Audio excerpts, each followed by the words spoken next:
Matamgi Manipuri Wari channel asibu tambiriba khwai pumnamakpu taramna okjeri. Ngasi sumahusagumna Langla Langjin 35 suba tangkak amok puduna lakjeri. Punna taminarasi.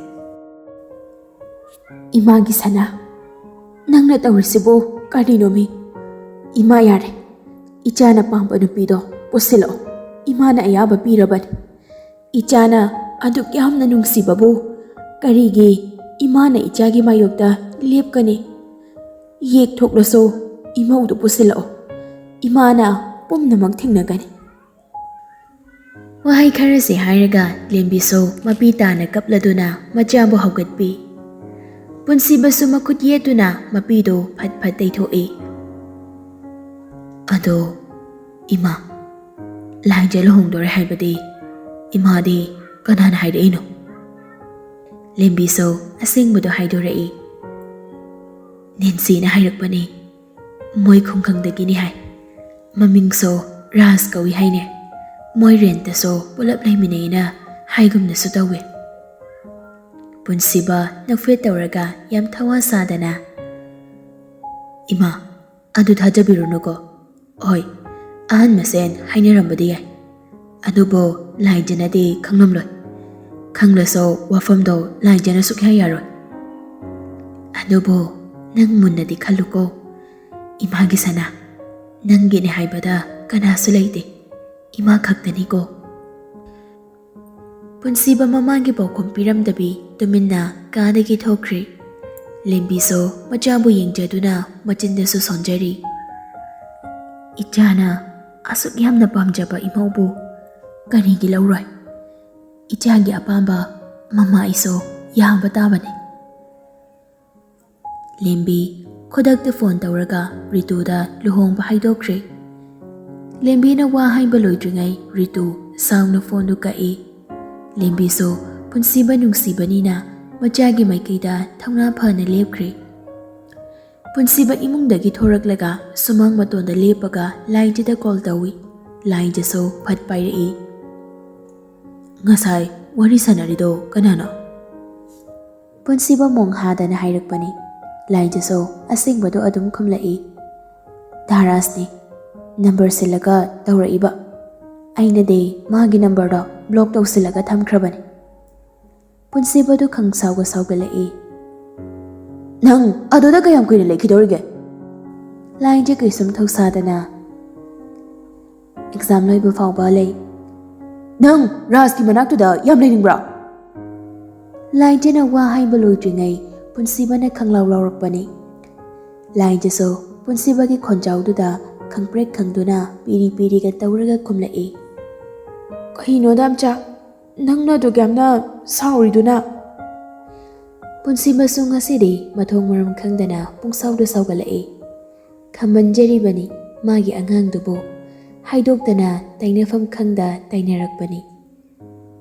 Punsiba mayagado grak grak chiklaga. Maram ne yam chauna lei. Ai wa haige. Nang sengna kumlo. Nanga raska. Wanga do haiba loidringai phone do network tatkre. Punsibadi asawbado phathaba ngamlaktre. Pairamba phone do lagdana langi. Sangoida khamliba bullet tu thauraga laije hoige ren tamna lai. Punsibasu yauraduna asawbana phathaba ngamkide direct hekta chinglai. Numit tarum tarum tawba matam oibana magi kada leinaba matamni. Punsiba lainje hoigi roomduda changlai. Insang semlaga leiramba nupi ahumdo punsiba changlakpa obaduda khangprek khangi. Punsiba wa mata haidabi prap changsilaklaga lainjigi khudangdo tappai. Anuga jingi hek tawbaga lainjana punsibagi khuddo tappairaga khami. Punsiba sumamaido fatlay thorai. Kaino namja nang tawrisiba. Punsiba lainjada munna yenglaga. Aikoine ngasi chela dawani. Anjuga lingjagado punsibagi wadu tabada khangyeng yengnei. Punsibagi maithongdo asawbagi maithongni. Muknaruradi lan tarani pakhatjaduna lainjaso punsibagi khuddu khangtha thadoi. Aduga punsiba bu themrai. Thamsa, ngasidi chengumsiba. Ai exam siloi koina chenseba. Punsiba laijege khotu khangtha thadoi. Aduga yam warona yenglaga amukkaso. Nangasi aigi tung induna chatpa ngamaroi. Thamsa, nang kaidawrage? Si, saungnuwo. Ngasai phone wari sanabado ai haijin manati daras ni haibani. Punsibadu laijana ras palakpaduda amukka hena sauningkra male. Laijige table mathakta lairiba phone do tap lauraga laktana langi. Laijaso khangpre khangi. Aina phone pahalise nangi ras ka pau phongna na ba pahan bro. Wa makhayam tarakano. Aseng bayo. Nang ase chen mangam la radra nga. Ayo. Nang aige itungi lakba ngam la radra. Laije khomlakje tumina makok non thaduna lei.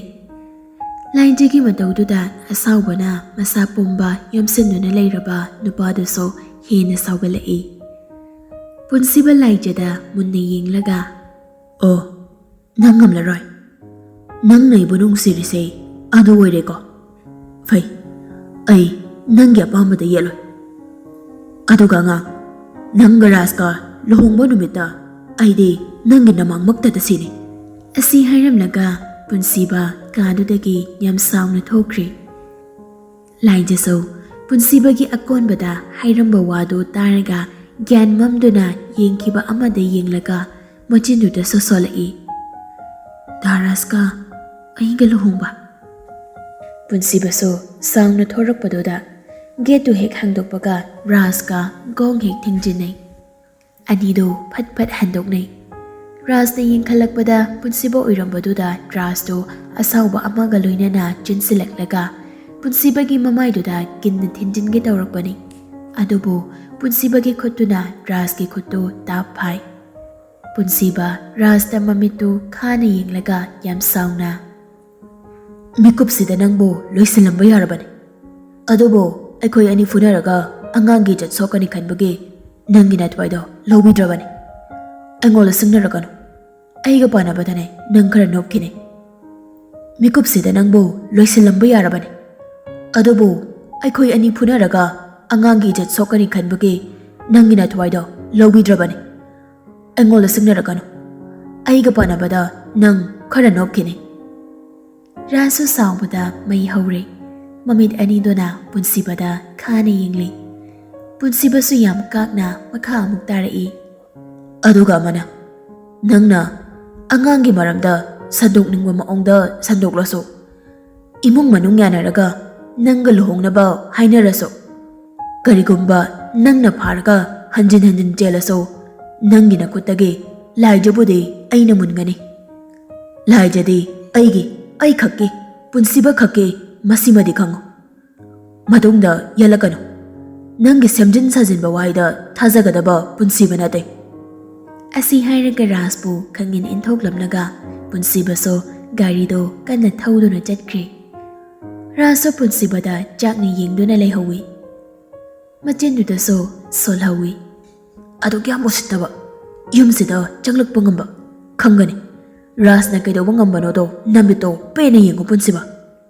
Asomda Anjuga Ningjelgaso laijagi manakta changsalak Anjuna Kahino laija da punsibana hairamliba mayam siba. Laija makokado phat phat ka hairaga. Aiso khangdi Anju. Daras kananga luhongbagiga pallidubu kanana da punsibada haijinbira izana. Laija wangang lakhidre. Magi phamungda ka khallaga tuminna kaptuna laikre. Anjuga Lingjelgadi wari sana hauri. Anju yam sauna manaton gado phandoklaga araiba makai machin gado tumthoklaga. Magi ras haiba mi phattasena da punsibada haijin mirizalo. Hoine Anja makhazaisida khupaksena thajindawni adumainaga tawramnade. Anidugi warido taraga laijaso phokhaukalai. Aduga Lingjelgi phone du lauraga Rasta phone tawi. Rasu paikhalai. Lingjel kai leire. Daras ai laijani. Ras tu nokfit tawi. Kai dore laija.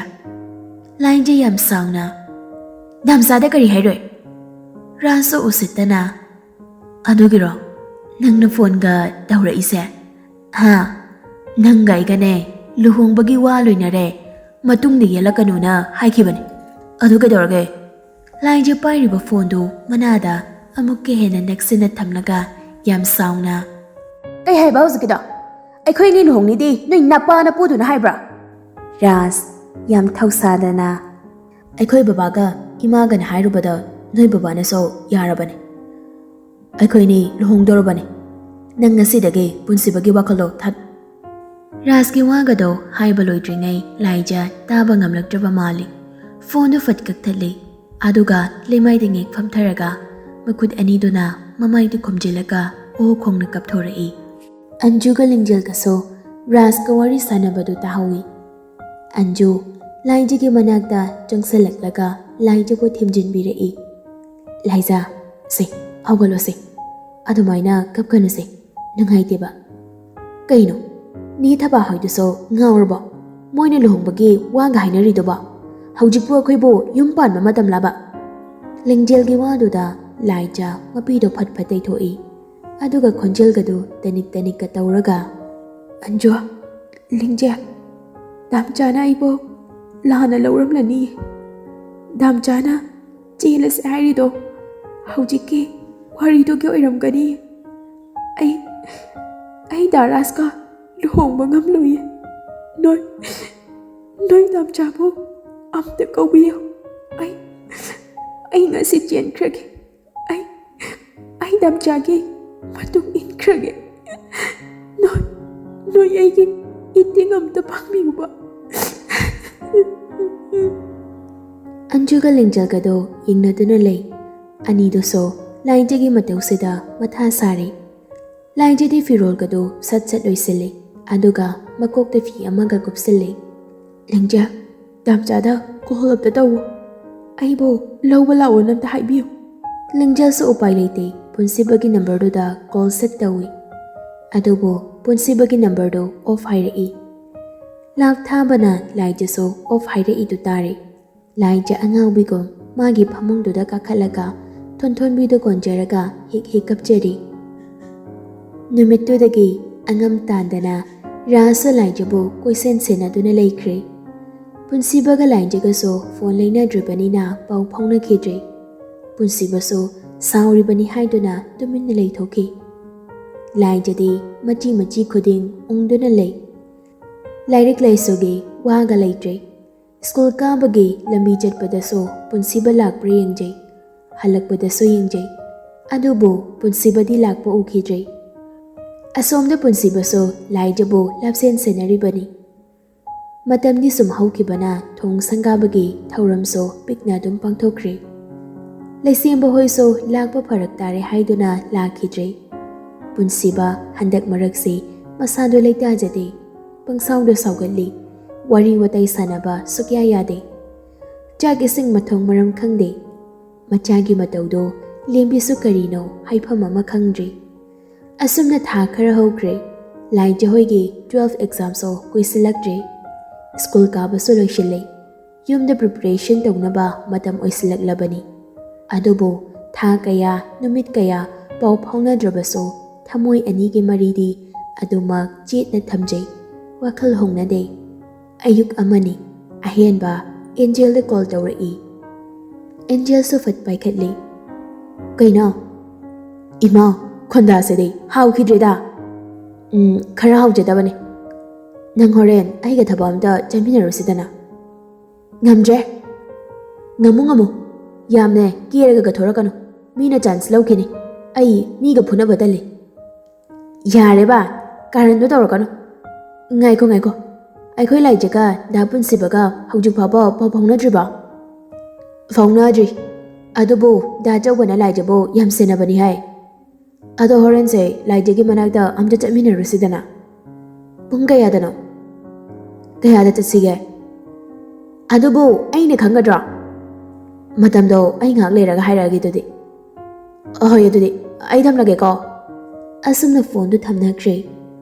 Asomda ayuki pung tara tarakpa aduwaida Anjuga lingjal sat loisinai. Laijadi magi thon bibo pamlaga chair ama tharaga phamduna ꯑꯅꯤꯗꯨꯅ ꯂꯣꯏꯁꯤꯟꯅꯔꯤꯕꯗꯨ ꯉꯛꯅ ꯌꯦꯡꯗꯨꯅ ꯂꯩ꯫ ꯍꯪꯁꯨ ꯍꯪꯂꯨꯗꯦ, ꯇꯨꯃꯤꯟꯅ ꯐꯝꯗꯨꯅ ꯑꯗꯨꯃꯛ ꯂꯩ꯫ ꯑꯅꯤꯗꯨ ꯂꯣꯏꯁꯤꯟꯕ ꯂꯣꯏꯔ ꯃꯥꯜꯂꯦ꯫ ꯂꯤꯡꯖꯦꯜ ꯂꯥꯏꯖꯒꯤ ꯃꯅꯥꯛꯇ ꯆꯪꯁꯤꯜꯂꯛꯂꯒ ꯑꯩꯈꯣꯏ ꯆꯠꯂꯨꯈꯤꯒꯦꯍꯦ, ꯂꯥꯏꯖꯥ ꯁꯦ ꯐꯣꯟꯁꯦ ꯅꯪ ꯄꯥꯏꯍꯧꯔꯣ ꯑꯁꯤ ꯍꯥꯏꯔꯒ ꯂꯤꯡꯖꯦꯜꯅ ꯐꯣꯟꯗꯨ ꯄꯤꯔꯛꯏ꯫ ꯂꯥꯏꯖ ꯉꯛꯅ ꯂꯤꯡꯖꯦꯜꯗ ꯌꯦꯡꯂꯒ ꯀꯌꯥꯝ ꯀꯨꯏꯔꯛꯇꯣꯏꯅꯣ? ꯀꯗꯥꯏꯗꯅꯣ ꯅꯣꯏ ꯑꯅꯤꯅ ꯆꯠꯇꯣꯏꯁꯦ? ꯊꯦꯡꯕ ꯌꯥꯏ, ꯊꯦꯡꯗꯕ ꯌꯥꯏ, ꯅꯨꯃꯤꯠ ꯇꯥꯔꯛꯄꯁꯨ ꯌꯥꯏ ꯑꯁꯤ ꯍꯥꯏꯔꯝꯂꯒ ꯑꯅꯤꯗꯣ ꯅꯣꯛ ꯅꯣꯛꯇꯨꯅ ꯊꯣꯛꯈ꯭ꯔꯤ꯫ ꯂꯥꯏꯖꯗꯤ ꯑꯅꯤꯗꯨꯗ ꯃꯨꯟꯅ ꯇꯤꯡꯉꯛ ꯇꯤꯡꯉꯛ ꯌꯦꯡꯗꯨꯅ ꯂꯩꯍꯧꯔꯤ꯫ ꯂꯥꯏꯖ ꯃꯤꯠꯌꯦꯡꯗꯨ ꯑꯃꯨꯛ ꯆꯣꯏꯊꯣꯔꯛꯏ, ꯑꯗꯨꯒ ꯃꯥꯒꯤ ꯇꯝꯄꯥꯛꯇ ꯂꯩꯔꯤꯕ ꯊꯣꯟꯊꯣꯟꯕꯤꯗꯨꯕꯨ ꯃꯃꯤꯠꯇꯨꯅ ꯃꯨꯟꯅ ꯌꯦꯡꯗꯨꯅ ꯃꯤꯠꯂꯨ ꯑꯅꯤꯗꯨꯗꯒꯤꯁꯨ ꯄꯤꯔꯥꯡ ꯏꯍꯧꯔꯛꯏ꯫ ꯊꯣꯟꯊꯣꯟꯕꯤ, ꯅꯣꯏ ꯄꯄꯥꯅ ꯑꯩꯕꯨ ꯅꯨꯡꯁꯤꯔꯝꯈꯤꯗ꯭ꯔꯥ? ꯑꯩꯕꯨ ꯅꯤꯡꯁꯤꯡꯕꯤꯔꯝꯈꯤꯗ꯭ꯔꯥ? ꯑꯩꯅ ꯋꯥꯔꯤꯁꯤꯒꯨꯝ ꯃꯥꯁꯨ ꯋꯥꯔꯝꯒꯗ꯭ꯔꯥ? ꯑꯩꯅ ꯀꯞꯂꯤꯁꯤꯒꯨꯝ ꯃꯥꯁꯨ ꯑꯩꯒꯤꯗꯃꯛ ꯀꯞꯂꯝꯒꯗ꯭ꯔꯥ? ꯙꯝꯆꯥ, ꯅꯪ ꯌꯥꯝ ꯉꯝꯃꯤꯀꯣ꯫ ꯑꯁꯨꯛ ꯀꯨꯏꯕ ꯃꯇꯝꯁꯦ ꯑꯩꯕꯨ ꯅꯤꯡꯁꯤꯡꯕꯤꯗꯕ, ꯑꯩꯕꯨ ꯏꯟꯊꯣꯛꯄ ꯍꯥꯏꯈꯤꯕꯅꯤ ꯃꯤꯀꯨꯞ ꯈꯨꯗꯤꯡꯒꯤ꯫ ꯑꯩꯕꯨ ꯊꯥꯗꯣꯛꯂꯣꯏ ꯍꯥꯏꯅ ꯍꯟꯖꯤꯟ ꯍꯟꯖꯤꯟ ꯍꯥꯏꯈꯤꯕꯅꯤ, ꯊꯥꯖꯈꯤꯕꯅꯤ ꯑꯩꯁꯨ, ꯁꯛꯃꯤꯟꯅꯈꯤꯕꯅꯤ ꯋꯥꯁꯛ ꯀꯌꯥ ꯑꯃꯁꯨ꯫ ꯂꯥꯏꯖꯁꯨ ꯋꯥꯈꯜ ꯀꯟꯅ ꯈꯜꯂꯤꯉꯩ ꯇꯝꯄꯥꯛꯇ ꯂꯤꯡꯖꯦꯜꯒꯤ ꯐꯣꯟꯗꯨ ꯈꯤꯡꯒꯠꯂꯛꯏ꯫ ꯔꯤꯡꯇꯣꯜ ꯃꯈꯣꯜꯗꯨ ꯇꯥꯕꯗ ꯈꯟꯖꯔꯝꯕ ꯋꯥꯈꯜꯁꯨ ꯄꯨꯡꯆꯥꯏ ꯆꯥꯏꯈ꯭ꯔꯤ꯫ ꯐꯣꯟꯗꯨꯗ ꯃꯨꯟꯅ ꯌꯦꯡꯉꯤ꯫ ꯗꯥ ꯔꯟꯕꯤꯔ ꯀꯣꯂꯤꯡ꯫ ꯂꯥꯏꯖ ꯍꯔꯥꯎꯅ ꯐꯣꯟꯗꯨ ꯁꯠ ꯄꯥꯏꯈꯠꯂꯛꯏ꯫ ꯔꯟꯕꯤꯔ ꯌꯥꯝ ꯄꯥꯈꯠꯅ ꯂꯥꯏꯖ, ꯅꯪ ꯑꯃꯇ ꯊꯣꯔꯛꯑꯣ, ꯑꯩ ꯅꯣꯏꯒꯤ ꯒꯦꯠꯇ ꯂꯩꯔꯦ꯫ ꯚꯥꯏ ꯄꯨꯟꯁꯤꯕꯗꯣ ꯑꯦꯛꯁꯤꯗꯦꯟ ꯊꯣꯛꯇꯅ ꯐꯤꯕꯝ ꯌꯥꯝ ꯆꯥꯍꯧꯗ꯭ꯔꯦ꯫ ꯅꯪꯕꯨ ꯅꯤꯡꯉꯦ ꯍꯥꯏꯗꯨꯅ ꯃꯆꯤꯟꯗ ꯑꯉꯥꯎꯕꯒꯨꯝꯅ ꯁꯣꯟꯗꯨꯅ ꯂꯩꯍꯧꯔꯦ꯫ ꯂꯥꯏꯖ ꯐꯝꯂꯝꯕꯗꯣ ꯐꯨꯛ ꯍꯧꯒꯠꯂꯤ, ꯑꯗꯨꯒ ꯃꯈꯣꯜꯒꯗꯣ ꯅꯤꯛꯂꯤ ꯅꯤꯛꯂꯤꯒ ꯇꯧꯔꯒ ꯃꯁꯥꯒꯗꯣ ꯌꯥꯝ ꯄꯥꯈꯠꯅ ꯀꯩꯅꯣ? ꯙꯝꯆꯥꯕꯨ ꯑꯦꯛꯁꯤꯗꯦꯟ ꯊꯣꯛꯑꯦ ꯍꯥꯏꯕ? ꯗꯥ ꯔꯟꯕꯤꯔ, ꯙꯝꯆꯥ ꯀꯗꯥꯏꯗ ꯂꯩꯍꯧꯕꯅꯣ? ꯑꯩ ꯌꯥꯝ ꯊꯨꯅ ꯊꯣꯔꯛꯀꯦ꯫ ꯂꯥꯏꯖ ꯐꯣꯟꯗꯨ ꯐꯠꯀꯈꯤ꯫ ꯗ꯭ꯔꯦꯁꯀ ꯍꯣꯡꯗꯦ, ꯃꯁꯝ ꯃꯅꯥ ꯄꯨꯡꯐꯥ ꯐꯥꯗꯨꯅ ꯑꯉꯥꯎꯕꯤꯒꯨꯝ ꯀꯥꯗꯨꯗꯒꯤ ꯆꯦꯟꯊꯣꯔꯛꯄꯗꯨ ꯎꯕꯗ ꯔꯥꯖ ꯂꯥꯏꯖꯒꯤ ꯈꯨꯗꯥꯡꯗꯣ ꯇꯥꯞ ꯐꯥꯔꯛꯏ꯫ ꯂꯥꯏꯖ ꯁꯛꯈꯪ ꯂꯦꯞ-ꯂꯦꯞꯄꯤ꯫ ꯄꯥꯈꯠꯄ ꯃꯤꯄꯥꯏꯕꯅ ꯃꯁꯥꯗꯣ ꯅꯤꯛ ꯅꯤꯛ ꯂꯥꯎꯅ ꯃꯐꯝ ꯈꯪꯗ ꯆꯦꯟꯊꯣꯔꯛꯏꯗꯣ ꯔꯥꯖꯅ ꯈꯨꯗꯥꯡꯗ ꯐꯥꯔꯛꯄꯗꯨꯗ ꯈꯪꯁꯥꯎ ꯁꯥꯎꯅꯤꯡꯂꯨꯔ ꯃꯥꯜꯂꯤ꯫ ꯔꯥꯖꯀꯤ ꯃꯈꯨꯠꯇꯨ ꯐꯠ ꯀꯟꯊꯣꯛꯂꯒ ꯂꯥꯏꯖꯒꯤ ꯈꯨꯠ ꯌꯦꯠꯇꯨꯅ ꯔꯥꯖꯀꯤ ꯈꯖꯥꯏꯗꯨꯗ ꯈꯨꯄꯥꯛꯅ ꯀꯟꯅ ꯊꯥꯏ꯫ ꯔꯥꯖꯇꯣ ꯃꯃꯥꯏꯗꯣ ꯆꯞꯂꯞ ꯂꯩ꯫ ꯂꯥꯏꯖꯁꯨ ꯃꯌꯥꯒꯗꯣ ꯀ꯭ꯔꯛ ꯀ꯭ꯔꯛꯀ ꯆꯤꯛꯂꯒ ꯌꯥꯝ ꯁꯥꯎꯅ ꯅꯪꯒꯨꯝꯕꯅ ꯑꯩꯒꯤ ꯈꯨꯗꯥꯡ ꯄꯥꯏꯕ ꯌꯥꯕ꯭ꯔꯥ? ꯑꯩꯕꯨ ꯅꯪꯒꯤ ꯑꯣꯏꯒꯅꯤ ꯍꯥꯏꯕꯗꯨꯗꯤꯅꯦ ꯅꯄꯨꯟꯁꯤꯗꯁꯨ ꯈꯜꯂꯨꯅꯨ ꯑꯁꯤꯈꯛ ꯍꯥꯏꯔꯝꯂꯒ ꯂꯥꯏꯖꯁꯨ ꯌꯥꯝ ꯐꯤꯡꯅ ꯊꯣꯛꯈ꯭ꯔꯦ꯫ ꯔꯥꯖ ꯃꯃꯤꯠꯇꯨ ꯈꯥꯅ ꯌꯦꯡꯂꯒ ꯅꯦꯟꯁꯤꯗ ꯀꯣꯜ ꯑꯣꯏꯅ ꯇꯧꯈ꯭ꯔꯦ꯫ ꯒꯥꯔꯤ ꯃꯅꯨꯡꯗ ꯐꯝꯂꯤꯕꯗꯨ ꯂꯥꯏꯖꯗꯨ ꯁꯨꯝ ꯀꯞꯄꯤ꯫ ꯔꯟꯕꯤꯔꯅ ꯊꯦꯝꯕꯁꯨ ꯌꯥꯗꯦ꯫ ꯔꯟꯕꯤꯔ ꯒꯥꯔꯤꯗꯣ ꯃꯣꯏꯒꯤ ꯌꯨꯝꯗ ꯑꯣꯏꯅ ꯊꯧꯖꯤꯜꯂꯛꯏ꯫ ꯂꯥꯏꯖꯗꯤ ꯄꯨꯟꯁꯤꯕ ꯍꯣꯏꯒꯤ ꯌꯨꯝꯅꯤ ꯈꯟꯖꯩ꯫ ꯔꯟꯕꯤꯔ ꯍꯣꯏꯒꯤ ꯌꯨꯝꯅꯤ ꯍꯥꯏꯕꯒ ꯑꯃꯠꯇ ꯈꯪꯖꯗꯦ꯫ ꯒꯥꯔꯤꯗꯒꯤ ꯀꯨꯝꯊꯔꯛꯑꯒ ꯔꯟꯕꯤꯔꯅ ꯃꯥꯡ ꯊꯥꯗꯨꯅ ꯃꯥꯒꯤ ꯀꯥ ꯇꯝꯅ ꯂꯥꯏꯖꯕꯨ ꯄꯨꯁꯤꯟꯕꯤꯔꯛꯏ꯫ ꯀꯥꯒꯤ ꯊꯣꯡꯖꯤꯟꯗꯣ ꯍꯦꯛ ꯌꯧꯕꯒ ꯂꯥꯏꯖ, ꯄꯨꯟꯁꯤꯕꯗꯣ ꯑꯁꯤꯒꯤ ꯀꯥꯁꯤꯗ ꯂꯩꯈꯤꯕꯅꯤ, ꯅꯪ ꯆꯪꯂꯝꯃꯣ, ꯑꯩ ꯆꯥꯅꯕ ꯁꯦꯝꯂꯛꯈꯤꯒꯦ꯫ ꯂꯥꯏꯖꯁꯨ ꯍꯣꯏ ꯍꯥꯏꯕꯒꯨꯝ ꯃꯀꯣꯛꯇꯨ ꯅꯣꯝꯂꯛꯏ꯫ ꯔꯟꯕꯤꯔꯁꯨ ꯅꯣꯛꯃꯤ ꯅꯣꯛꯃꯤ ꯊꯣꯛꯈ꯭ꯔꯦ꯫ ꯂꯥꯏꯖꯁꯨ ꯀꯥꯒꯤ ꯊꯣꯡꯗꯨ ꯇꯞꯅ ꯍꯥꯡꯗꯣꯛꯏ꯫ ꯑꯗꯨꯕꯨ ꯀꯥꯗꯨꯃꯗꯤ ꯄꯨꯝꯃꯝ ꯃꯝꯂꯒ ꯂꯩꯔꯝꯃꯤ꯫ ꯀꯞꯂꯤ ꯀꯞꯂꯤ ꯄꯨꯟꯁꯤꯕꯕꯨ ꯀꯧꯗꯨꯅ ꯆꯪꯂꯛꯏ꯫ ꯙꯝꯆꯥ, ꯑꯩ ꯂꯥꯛꯏ, ꯑꯩꯒꯤ ꯙꯝꯆꯥ, ꯀꯩꯁꯨ ꯇꯧꯕ ꯌꯥꯔꯣꯏꯌꯦ, ꯅꯪꯒꯤ ꯑꯉꯥꯡ ꯃꯆꯥ ꯂꯥꯛꯏ ꯙꯝꯆꯥ, ꯅꯪ ꯀꯗꯥꯏꯗ ꯂꯩꯒꯦ? ꯇꯟꯖꯥꯗꯨꯗ ꯀꯥꯒꯤ ꯃꯩꯗꯨꯁꯨ ꯈꯪꯉꯥꯟ ꯉꯥꯜꯂꯛꯏ꯫ ꯄꯨꯟꯁꯤꯕ ꯅꯣꯛꯃꯤ ꯅꯣꯛꯃꯤ ꯃꯈꯨꯠ ꯑꯅꯤꯗꯨ ꯈꯪꯒ꯭ꯔꯥꯎ ꯄꯣꯀꯦꯠꯇꯨꯗ ꯍꯨꯝꯂꯒ ꯌꯥꯝ ꯆꯤꯡꯂꯦꯝꯅ ꯂꯦꯞꯄꯒ ꯂꯩꯔꯝꯕꯗꯨ ꯎꯕꯗ ꯂꯥꯏꯖ ꯀꯞꯄꯗꯨꯁꯨ ꯆꯞ ꯂꯦꯞꯄꯤ꯫ ꯊꯥꯡꯂꯝꯕ ꯈꯣꯡꯊꯥꯡꯗꯨꯃꯁꯨ ꯃꯈꯥ ꯇꯥꯅ ꯊꯥꯡꯖꯤꯟꯕ ꯉꯝꯗꯦ꯫ ꯑꯗꯨꯒ ꯃꯃꯤꯠ ꯑꯅꯤꯗꯨꯃꯗꯤ ꯄꯨꯟꯁꯤꯕꯗ ꯉꯛꯅ ꯌꯦꯡꯗꯨꯅ ꯂꯩ꯫ ꯄꯨꯟꯁꯤꯕꯁꯨ ꯄꯣꯀꯦꯠꯇꯒꯤ ꯃꯈꯨꯠ ꯑꯅꯤꯗꯨ ꯁꯠꯇꯣꯛꯑꯒ ꯃꯈꯨꯠ ꯑꯅꯤꯗꯨ ꯇꯤꯡꯊꯣꯔꯛꯏ꯫ ꯃꯉꯛꯇꯨ ꯅꯣꯝꯂꯛꯏ, ꯂꯥꯏꯖꯕꯨ ꯂꯥꯛꯎ ꯀꯣꯜꯂꯒꯦ ꯍꯥꯏꯕꯒꯤ ꯃꯇꯥꯒꯨꯝ꯫ ꯂꯥꯏꯖꯁꯨ ꯄꯤꯔꯤ ꯄꯤꯔꯤ ꯆꯤꯟꯁꯤꯜꯂꯛꯑꯒ ꯄꯨꯟꯁꯤꯕꯗ ꯈꯪꯀꯣꯟ ꯀꯣꯟꯁꯤꯜꯂꯤ꯫ ꯑꯗꯨꯒ ꯀꯞꯉꯥꯡꯒ ꯉꯥꯡꯂꯛꯏ, ꯅꯥꯝꯆꯥ, ꯅꯪꯅ ꯇꯧꯔꯤꯁꯦ ꯀꯩꯅꯣ? ꯑꯩ ꯌꯥꯝ ꯋꯥꯏꯌꯦ꯫ ꯀꯩꯒꯤꯅꯣ ꯑꯁꯨꯛ ꯌꯥꯝꯅ ꯋꯥꯍꯜꯂꯤꯁꯤꯕꯣ? ꯑꯩꯕꯨ ꯀꯞꯍꯜꯂꯤ꯫ ꯅꯥꯝꯆꯥ, ꯅꯪꯅ ꯑꯩꯕꯨ ꯀꯞꯍꯜꯂꯤ꯫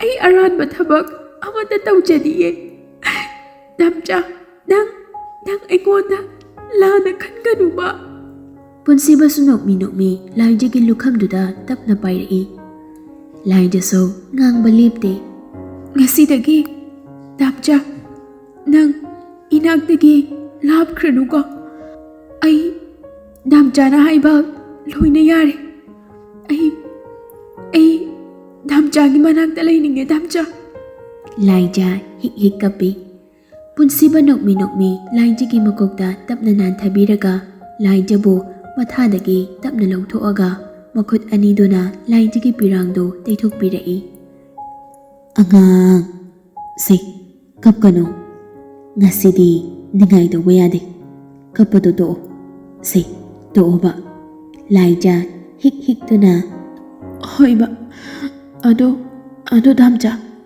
ꯑꯩꯅ ꯍꯪꯕꯗꯣ ꯅꯪ ꯈꯨꯝꯂꯛꯑꯣꯕ꯫ ꯗꯥꯝꯆꯥ, ꯑꯩ ꯗꯥꯝꯆꯥꯒꯤ ꯃꯇꯨꯡ ꯏꯟꯅꯔꯛꯑꯒꯦꯕ ꯀꯣ ꯗꯥꯝꯆꯥ, ꯑꯩꯕꯨ ꯊꯥꯗꯣꯛꯄꯤꯒꯅꯨꯕ꯫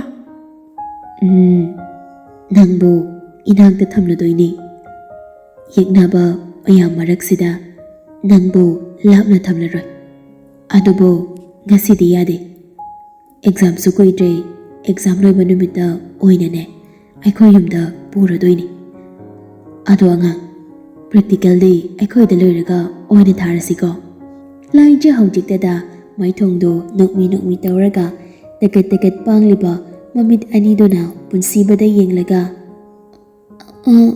ꯑꯁꯦꯡꯕꯩꯔꯣ? ꯑꯁꯦꯡꯕ꯫ ꯂꯥꯏꯖ ꯃꯆꯤꯟꯗꯨ ꯄꯣꯝꯊꯣꯛꯑꯒ ꯄꯨꯟꯁꯤꯕꯒꯤ ꯐꯨꯔꯤꯠ ꯀꯨꯗꯥꯝꯗꯨ ꯃꯈꯨꯠꯇꯨꯅ ꯄꯥꯏꯔꯒ ꯈꯔ ꯑꯣꯏꯅꯔꯞꯀ ꯇꯧꯔꯒ, ꯅꯍꯥꯟꯈꯩꯗꯤ ꯑꯩꯕꯨ ꯅꯤꯡꯁꯤꯡꯗꯕꯅꯤꯅꯦ ꯗꯥꯝꯆꯥ꯫ ꯀꯅꯥꯅ ꯅꯤꯡꯁꯤꯡꯗꯦ ꯍꯥꯏꯔꯤꯅꯣ? ꯑꯩꯒꯤ ꯊꯋꯥꯏꯕꯨ ꯍꯛꯆꯥꯡꯅ ꯅꯤꯡꯁꯤꯡꯗꯕ ꯇꯧꯔꯣꯏꯌꯦ꯫ ꯅꯪꯕꯨ ꯃꯤꯀꯨꯞ ꯑꯃꯇ ꯀꯥꯎꯕ ꯂꯩꯇꯦ ꯑꯉꯥꯡ꯫ ꯑꯩꯒꯤ ꯐꯣꯟꯗꯨꯁꯨ ꯑꯩꯅ ꯊꯨꯒꯥꯏꯈ꯭ꯔꯦ꯫ ꯌꯥꯝ ꯑꯐꯥꯎ ꯁꯥꯗꯅ ꯑꯩꯒꯤꯁꯨ ꯊꯨꯒꯥꯏꯕꯤꯔꯝꯃꯤ ꯅꯠꯇ꯭ꯔꯥ? ꯍꯣꯏꯕ, ꯗꯥꯝꯆꯥꯁꯦ ꯂꯥꯜꯂꯦꯕ꯫ ꯉꯥꯏꯍꯥꯛꯇꯪ ꯁꯥꯎꯅꯤꯡꯕꯗꯨꯗꯅꯦ ꯐꯥꯊꯕ ꯉꯝꯈꯤꯗꯕꯅꯦꯕ꯫ ꯑꯗꯨꯒ ꯔꯟꯕꯤꯔꯅ ꯗꯥꯝꯆꯥꯁꯦ ꯑꯦꯛꯁꯤꯗꯦꯟ ꯊꯣꯛꯑꯦ ꯀꯥꯏꯅꯒ ꯑꯩꯕꯨ ꯄ꯭ꯂꯦ ꯇꯧꯕ꯫ ꯄꯥꯈꯠꯄ꯭ꯔꯣ? ꯄꯥꯈꯠꯇ꯭ꯔꯗꯤ ꯑꯥꯗꯒꯤ ꯀꯞꯂꯛꯄꯗꯨꯅꯅꯦ ꯍꯧꯖꯤꯛ ꯗꯥꯝꯆꯥ ꯎꯕꯒꯅꯤ ꯇꯣꯛꯏꯁꯦ꯫ ꯅꯣꯏ ꯑꯐꯕ ꯑꯝꯇ ꯅꯠꯇꯦ ꯍꯥꯏꯁꯤꯅꯦ, ꯃꯍꯥꯄꯥꯄꯤ ꯉꯥꯛꯇꯅꯦ꯫ ꯇꯦꯟꯖꯥꯗꯨꯗ ꯀꯥꯒꯤ ꯊꯣꯡꯗꯣ ꯍꯥꯡꯗꯣꯔꯛꯏ꯫ Happy birthday to you. Happy birthday to you. Happy birthday to Elijah. Happy birthday to you. ꯔꯟꯕꯤꯔ ꯑꯍꯦꯟꯕ, ꯑꯦꯟꯖꯦꯜ, ꯑꯟꯖꯨ, ꯂꯤꯡꯖꯦꯜ ꯄꯨꯂꯞ ꯆꯪꯁꯤꯜꯂꯛꯂꯒ ꯏꯁꯩ ꯁꯛꯂꯛꯄꯅꯤ꯫ ꯂꯥꯏꯖ ꯉꯛꯅ ꯃꯌꯥꯝꯗꯨꯗ ꯌꯦꯡꯂꯛꯏ꯫ ꯂꯩꯔꯝꯂꯤꯕ ꯃꯌꯥꯝꯗꯨ ꯎꯕꯗ ꯄꯨꯡꯉꯛ ꯉꯛꯏ꯫ ꯑꯗꯨꯒ ꯂꯥꯏꯖ ꯄꯨꯟꯁꯤꯕꯗ ꯑꯃꯨꯛ ꯑꯣꯟꯁꯤꯜꯂꯒ ꯌꯦꯡꯂꯛꯏ꯫ ꯄꯨꯟꯁꯤꯕ ꯅꯣꯛꯃꯤ ꯅꯣꯛꯃꯤꯒ ꯇꯧꯔꯒ, ꯍꯦꯄꯤ ꯕꯔꯊꯗꯦ ꯑꯉꯥꯡ ꯃꯆꯥ꯫ ꯉꯁꯤ ꯑꯩꯒꯤ ꯕꯔꯊꯗꯦꯔꯣ? ꯃꯥꯅꯦ꯫ ꯂꯥꯏꯖ ꯃꯄꯨꯛꯅꯤꯡꯗꯣ ꯈꯪꯅꯨꯡ ꯅꯨꯡꯁꯤꯔꯛꯏ꯫ ꯃꯄꯤ ꯏꯔꯥꯒ ꯆꯦꯟꯈꯠꯂꯛꯏ꯫ ꯃꯌꯥꯝꯗꯨꯁꯨ ꯂꯥꯏꯖꯒꯤ ꯃꯅꯥꯛꯇ ꯆꯪꯁꯤꯜꯂꯛꯏ꯫ ꯂꯥꯏꯖꯕꯨ ꯊꯦꯝꯖꯤꯟꯕꯤꯔꯛꯏ꯫ ꯏꯀꯣꯟ ꯀꯣꯟꯅ ꯔꯟꯕꯤꯔꯒꯤ ꯃꯆꯟꯅꯨꯄꯤ ꯄꯨꯔꯅꯤꯃꯥꯅ ꯀꯦꯛ ꯄꯨꯔꯒ ꯆꯪꯂꯛꯏ꯫ ꯇꯦꯕꯜ ꯃꯆꯥ ꯑꯃꯗ ꯀꯦꯛꯇꯨ ꯊꯝꯂꯒ ꯄꯨꯟꯁꯤꯕꯒ ꯂꯥꯏꯖꯒꯅ ꯄꯨꯟꯅ ꯀꯦꯛꯇꯨ ꯀꯛꯃꯤꯟꯅꯩ꯫ ꯃꯌꯥꯝꯗ ꯀꯦꯛꯇꯨ ꯏꯟꯕ ꯂꯣꯏꯔꯕ ꯃꯇꯨꯡ ꯄꯨꯟꯁꯤꯕꯅ ꯑꯣꯔꯗꯔ ꯇꯧꯈꯤꯕ ꯑꯆꯥꯄꯣꯠ ꯃꯌꯥꯝꯗꯨ ꯌꯧꯔꯛꯇꯨꯅ ꯃꯌꯥꯝ ꯏꯀꯣꯏ ꯀꯣꯏꯅ ꯐꯝꯗꯨꯅ ꯆꯥꯔꯤꯉꯩ ꯇꯥꯂꯛꯇꯨꯗ ꯔꯟꯕꯤꯔꯗꯣ ꯄꯨꯛ ꯍꯧꯒꯠꯂꯒ ꯑꯟꯖꯨꯒꯤ ꯃꯅꯥꯛꯇ ꯄ꯭ꯔꯞ ꯆꯪꯁꯤꯜꯂꯛꯑꯒ, Anju, Nangi a special gift amata pizage. Mayamdu Ranbirda loina ngakna yenglai. Anju su Ranbirda mamitu lauthoaga yenglaga. Kaigi a special gift. Aigi birthday sunatana. Ranbir phone hapa box ama Anjuda puthora akapi. Anju nang ai khaktang pharak taba sai nungaidre. Akhoi ani so nungsinarasi. Ranbir ki wadu tabada mayamdo wa launa noi. Anju phone du laude mamaido ngangsang ngangsilaga luktharaga lei. Ranbir so phone box do Anju ki tampakta fat thammi. Ahin baso karan darai. Anju laushilo ne ikai gano. Daran bir sai yam phabane. Mi kuli babu ni kaino. Punsi baso hen bagay mating pangsilai. Anju mapunsige nupi mata kuijarakdribane. Nangna phajana amta naikhayu. Nangdi naidabanina ha nathamoido phola sarido. Laijana naibidabaga saradana saksidi. Ranbir na phat hairakpani. Anju wa amata khomlakte. Adubu phone dumadi makutuna tapna laukhalai. Dendia da laisema so video call oina taksilai. Ranbir so phat paikhalaga lairiba mayamdo amamamta ulakpani. Lingjel gi mapa yaurakpaduda laisembadu taha. Ngai khoi Ranbir adudam talebo. Ranbir so punsibada mitkha thak taksile. Magi mi haise yade ko haibagi matagom. Laisemba Lingjelda munna yenglaga. Nangna thada naithom tarabo Lingjel. Lingjel nokmi laisembada ikaina yenglaga machindo haifet chiklaga khomlai. Ngai re Yambungdo langtrabanina. Aima, ahin bagiso moi kaino do yawro. Yawi. Maming sune Angel gawi. Masakso pura Angel kufaza mani hai.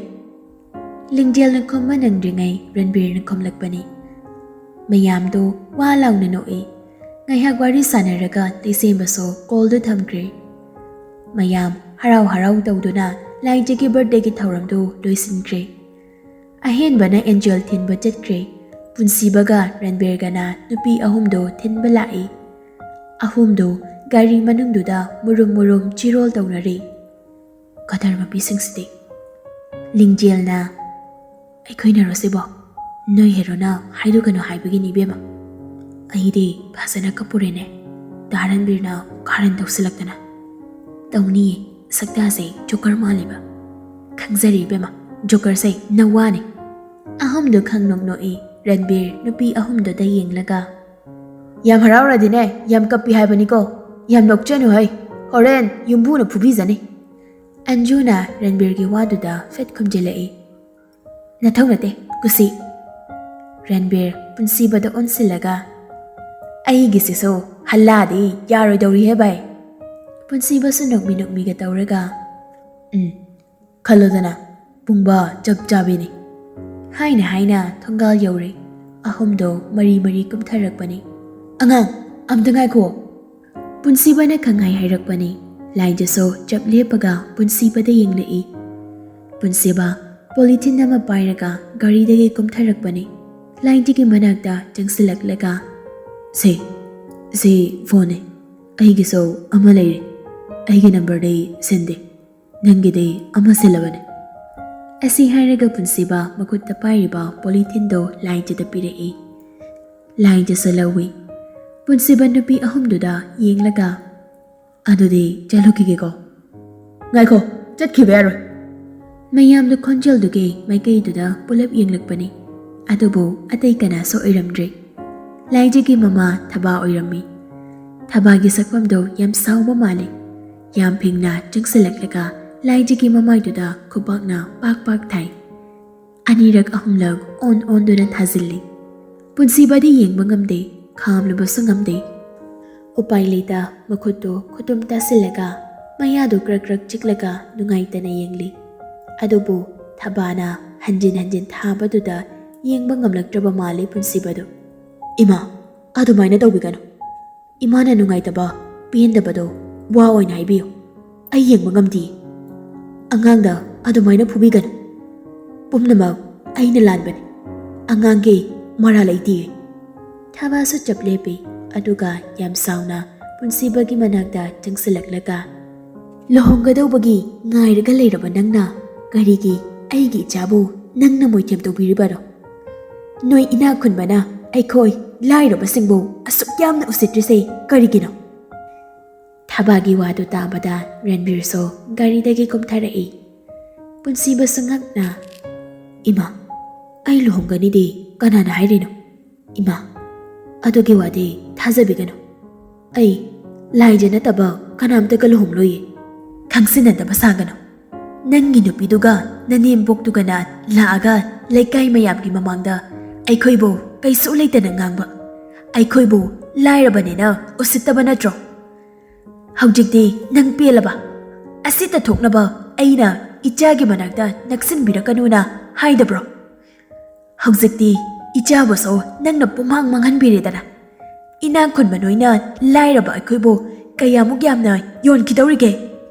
ꯄꯨꯟꯁꯤꯕꯁꯨ ꯈꯪꯂꯤ ꯅꯦꯟꯁꯤꯒꯤ ꯃꯃꯥ ꯃꯆꯥ ꯁꯣꯏꯗꯅ ꯑꯣꯏꯔꯝꯂꯅꯤ ꯍꯥꯏꯕ꯫ ꯊꯕꯥꯒꯤ ꯄꯥꯎꯈꯨꯝ ꯄꯤꯔꯝꯗꯅ ꯌꯥꯝ ꯁꯥꯎꯅ ꯃꯃꯥꯏꯗꯨ ꯐꯠ ꯂꯩꯊꯣꯛꯑꯒ ꯒꯥꯔꯤꯗ ꯊꯨꯅ ꯀꯥꯈꯤ꯫ ꯔꯟꯕꯤꯔꯁꯨ ꯄꯨꯟꯁꯤꯕ ꯁꯥꯎꯔꯤ ꯈꯪꯕꯒꯤ ꯌꯥꯝ ꯊꯨꯅ ꯒꯥꯔꯤꯗ ꯀꯥꯈꯠꯂꯛꯏ꯫ ꯄꯨꯟꯁꯤꯕ ꯑꯁꯥꯎꯕꯅ ꯍꯦꯟꯃꯟꯈꯤꯗꯨꯅ ꯒꯥꯔꯤꯗꯣ ꯌꯥꯝ ꯀꯟꯅ ꯊꯧꯔꯒ ꯆꯠꯈꯤ꯫